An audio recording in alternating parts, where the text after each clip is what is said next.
Basketball fans, welcome back. So it's been a while since I've talked about anything national team basketball, and the Kenya Basketball Federation, the illegitimate one and the most incompetent one, came up with a list telling us who will play for the Kenya Morans and Kenya Lioness.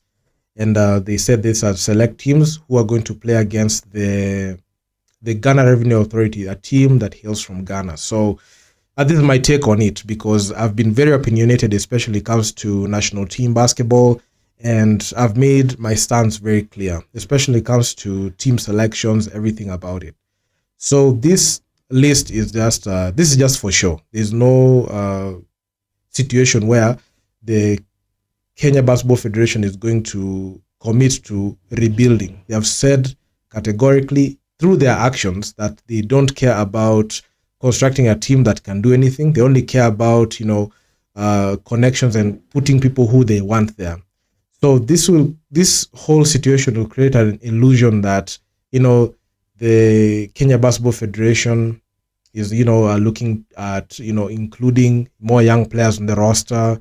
They're looking at how can we integrate the young players. But if you look at it closely, you'll see in every national team cycle that the national team plays, you'll see there's total disregard to scheme fit, roster construction, and what they care about is, can we put our guy there? Can we put somebody who has bought into our corruption there? And that is the reason as to why you see the legacy players playing. So this is not the real representation of the national team.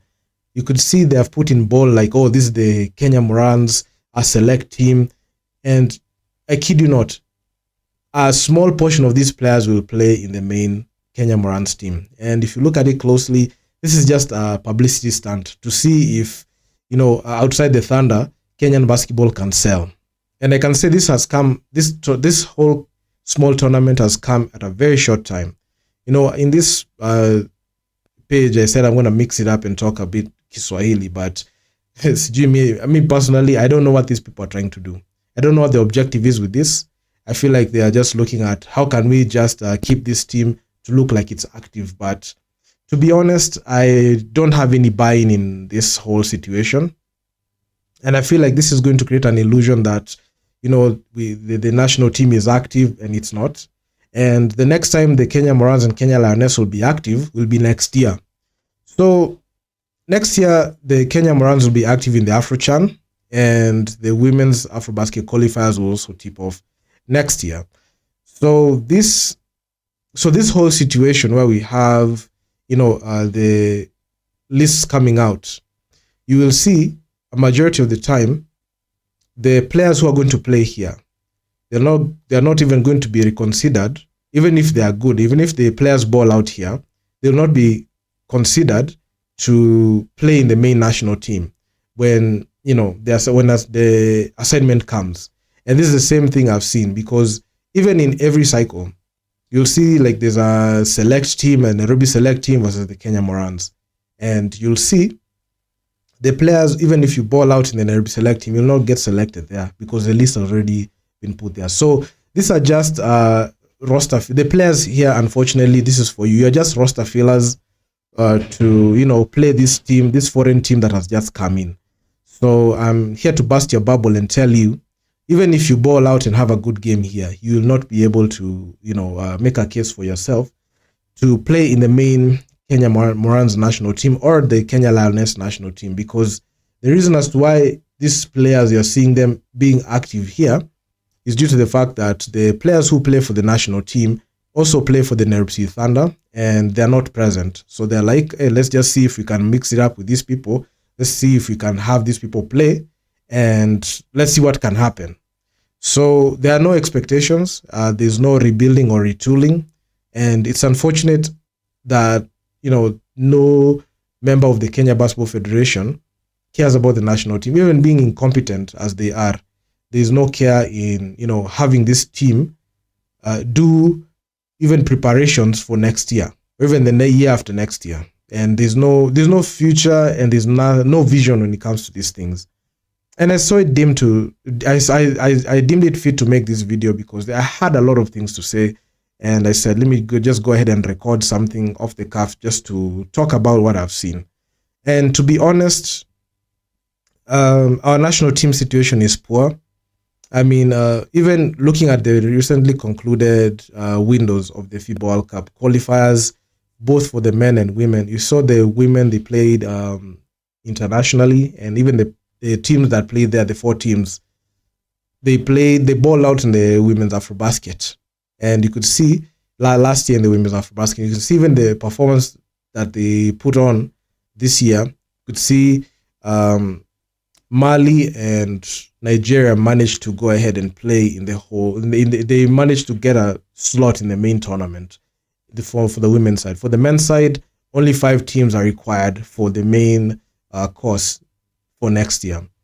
So, and if you see in both situations, the national teams for Kenya are not there, simply because the men's national team did not qualify for Afrobasket. This will have given them a window to even participate in the FIBA World Cup qualifiers, something that they tried in 2022 and they failed miserably. And for the women, no Afrobasket at sight. For the women, they didn't play their best basketball in the 3rd place game, a game that will have even enabled them to play in the main Afrobasket for the women via the wild card, but it was not a priority for them. So there's a big problem. And this is not a representation of, basketball in Kenya growing. Actually, basketball in Kenya is failing. And the team that is saving face is the Nairobi City Thunder. No other team outside the Thunder can sell anything. And I'm going to make a video talking about that, in full detail. So this is a first in a long line of videos I'm going to be talking about. And also gearing up towards the whole BAL Season 6, which I'm going to be releasing videos. I'm going to go ahead and talk about the Thunder and what I think about them, because I've made my stance very clear. I've given them, the benefit of the doubt to do something, but I don't think this is their time to shine. I mean, they have shown enough here in Kenya, but when it comes down to when, the rubber meets the road, when they match up against teams that can beat them, that's where they draw the line. And the only thing I know is the Thunder were 1-5 in the BAL Season 5. And people have done, have made a valiant effort to try to erase that. Every single time I make a post talking about this whole situation, you see people saying, "Oh, that's the past. We're looking towards the future." But you will never appreciate what you can do in the future if you don't look at the past. And it's unfortunate that even the Thunder themselves cannot even acknowledge their failures in BAL Season 5. And right now I'm waiting for the excuses. I'm waiting for any excuse that, the Thunder are going to pull off when they flop, which is something that is inevitable. The game versus Dar City, we have Hashim Dabit, the president of TBF, is going to play in that game. Bro, let me tell you, this is going to be a tough one. So that was my take on what I've seen for the national team. I mean, it's just a total complete waste of time. This is a game that has no meaning, no value. And it's unfortunate that, no other team can sell out a venue the Nairobi City Thunder have done. I've had so many opinions talking about the Nairobi City Thunder. I've said a lot of things I need to say, especially when it comes down to how they play. But the most unfortunate thing is no other team can be able to sell out a venue. I mean, you have seen KBF games struggle without the Thunder. Without the Thunder's name there, no KBF game can sell out. I mean, that's the unfortunate bit. And I feel for the Thunder because the place that they're going to play at in Pretoria, I mean, they are not going to have any fan base. The people who are used and accustomed to paying VVIP tickets here in Kenya, well, it's unfortunate that you're not going to see them go ahead and pay for VVIP tickets there, because you all know, you're going there to cost you much more than the VVIP ticket here in Nyayo. So yeah, it's going to be tough. Yeah, a couple of watch parties going to be set up.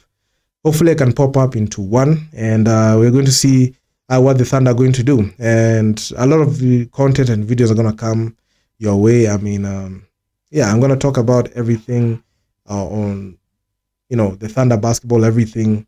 But just know that this whole sideshow for the Kenya Moran select teams and the Ghana, Revenue Authority matchup is a total complete waste of time. I don't see any upside in these games. And the most interesting bit will be how this game will be, how the teams will perform, and if people will care enough to purchase a ticket to watch these games. Because to be honest, throughout this whole week, we have seen the lack of fan interest in these games, and nobody cares about these games. Nobody's watching them. Personally, I feel like KBF should just shut down league games just to watch the Thunder play. I feel like they can save so much because you're putting up games people don't even want to watch. And so I'm going to be releasing a follow-up video talking about the state of Kenyan basketball outside the Thunder, especially with Thunder committing, going ahead and playing in BAL Season 6, with a commitment in BAL Season 6. So, yeah, this is what it is. So do drop me your comments down in the comments section down below. Talk to you guys in the next one. Peace out.